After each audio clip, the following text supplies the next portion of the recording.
So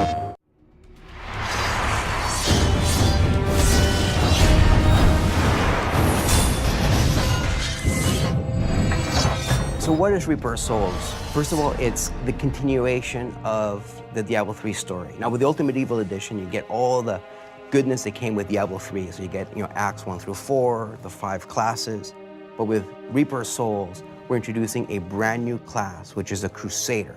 I think the knight in armor is kind of like an iconic part of role-playing games, but we didn't want to do knight in shining armor because that doesn't really fit the Diablo theme. It's a darker world, so we thought like a knight in battle-scarred, heavy armor would be really cool, and we wanted a guy who could just wade right into the middle of the action fearlessly. He's such a great character to play on console because he's a great mix of, short-range, really powerful melee abilities and long-range sort of magical abilities. So it really feels like a great class to play on the controller. But Reaper of Souls also continues a story, right? So we have Act 5. In Act 5, we actually introduce a new villain in the form of Malthael, the Angel of Death. Malthael wasn't happy with the way things were left off.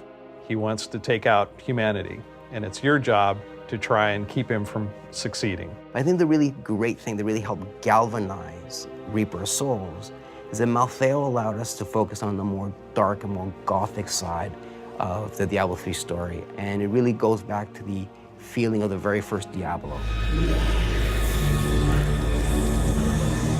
So Diablo III is a very active online game, and we have a community that expresses itself and what it wants in the game, and we've tried our best to sort through that and bring to our fans the things that they've wanted most.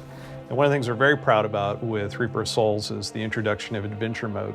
Adventure Mode is a completely new way to experience Diablo 3. Once they've completed the story, we wanted to set the player free to kind of explore the world how they wanted. And we also kind of just wanted to entice them to parts of the world maybe they didn't explore all that well. We essentially, throw off the shackles from the player, and we allow the player to go anywhere and slay anything. So we have randomly generated bounties, you get some really awesome loot. You'll be able to experience Nephilim Rifts, which are great randomized dungeons. And for PlayStation 4 owners, you will have access to a unique rift, which is the Last of Us Rift. So in Reaper of Souls, we introduced a brand new difficulty model. As you level up, the monsters around you gain in power. So having the difficulty kind of scale to your character, and then kind of having this slider on top of like, hey, I want to add more and more heat, just really allowed players to kind of tailor the difficulty to what they like. To me, personally, as a player, it was just like night and day how much it improved the experience.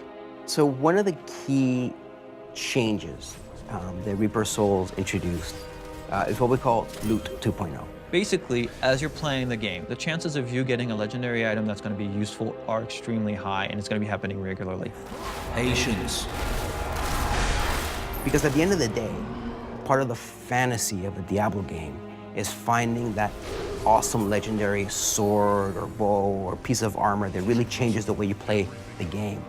And we really shifted the philosophy to drop more of those legendaries, to make loot more rewarding, because that's why people play a game like Diablo.